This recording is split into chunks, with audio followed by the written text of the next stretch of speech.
भगवान श्री कृष्ण कहते हैं, जो व्यक्ति अपना लक्ष्य तय नहीं कर सकता वह जीत भी नहीं सकता।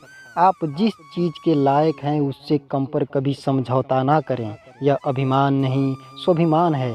एक बुद्धिमान व्यक्ति अपने बच्चों को सावधानी से पालता है, क्योंकि उच्च मनोबल वाले शिक्षित व्यक्ति को ही समाज में सच्चा सम्मान मिलता है।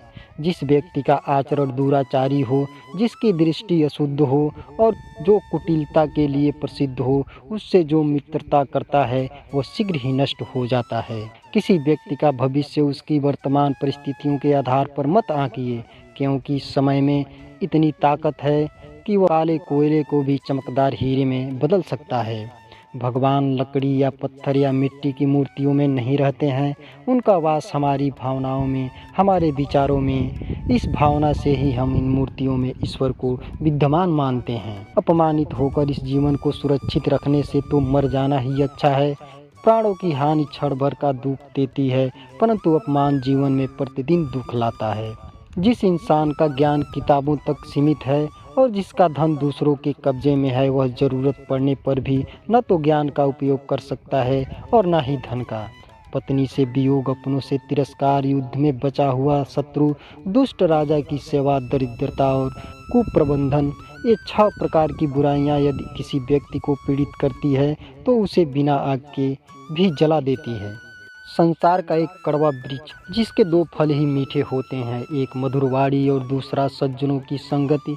मेहनत करने से दरिद्रता नहीं रहती, धर्म करने से पाप नहीं रहता, मौन रहने से कलह नहीं होता और जागते रहने से भय नहीं होता। तो आज की कहानी ज़्यादा ज्ञानवर्धक है।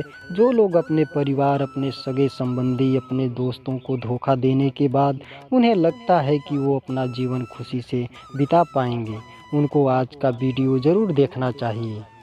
एक समय की बात है, सोनपुर गांव में सोहन नाम का एक किसान रहता था। किसान बूढ़ा हो गया था और उसकी पत्नी रेवती बहुत ही सुंदर और जवान थी। सोहन अपने पत्नी रेवती का बहुत जान मान करता था, उसके रखरखाव में कोई कमी नहीं करता था।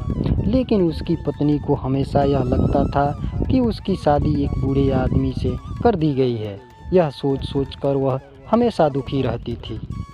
एक दिन उस गांव में कहीं से एक कमल नाम का एक ठग आया। कमल स्वभाव से बहुत ही चालू और 3-5 वाला आदमी था। उसने सोहन किसान की पत्नी को देखा तो वह सब समझ गया कि यह औरत अपने पति से खुश नहीं है। कमल ठग किसान की पत्नी रेवती के पास आकर बोला, तुम बहुत सुंदर हो, मुझे तुमसे प्रेम हो गया है और मैं तुम्हारे साथ अपना जीवन बिताना चाहता हूँ। क्या तुम मेरे साथ मेरे घर चलोगी? और तरह तरह के प्रलोभन देकर अपने जाल में फंसा लिया। सोहन किसान की पत्नी रेवती ठग की बातों में आ गई और अपने पति को छोड़कर उसके साथ जाने के लिए तैयार हो गई। दोनों ने भागने के लिए समय और जगह दोनों तय कर लिया। ठग कमल ने कहा, तुम्हारा पति तो बूढ़ा हो गया है, वह धन का क्या करेगा? तुम अपने साथ घर में रखा धन और जेवर भी रख लेना, वो भविष्य में हमारे बहुत काम आएंगे। किसान की पत्नी उस ठग की बातों में पहले ही आ चुकी थी और उसके कहे अनुसार उसने घर में रखा धन और जेवर अपने पास रख लिया। और रात को जब उसका पति और पूरा गांव सो रहा था, तब ठग कमल के साथ घर से भाग गए। सुबह होते होते जब गांव से बहुत दूर निकल गए, रास्ते में उन्हें एक बड़ी नदी मिली। ठग ने सोचा, मैं किसी तरह इसका धन लेकर इसे यहीं छोड़ देता हूँ। यह औरत वैसे भी अधेड़ उम्र की हो चुकी है, मेरे पास धन रहेगा तो कई जवान सुंदर स्त्रियां मिल जाएंगी। नदी को देखकर ठग कमल बोला, प्रिय, इतना सारा धन लेकर हम नदी को पार नहीं कर सकते। पहले मैं इस धन को नदी के पार ले जाकर किसी सुरक्षित स्थान पर रख देता हूँ, फिर तुम्हें नदी पार करवा दूँ। सोहन किसान की पत्नी पहले ही कमल की बातों में आ गई थी। इस बार भी उसने बिना सोचे समझे कमल ठग को धन की पोटली दे दी और वहीं बैठकर उसके आने का इंतजार करने लगी। इंतजार करते करते दिन का एक पहर बीत गया। राह देखते देखते दिन का दूसरा, तीसरा पहर भी बीत गया।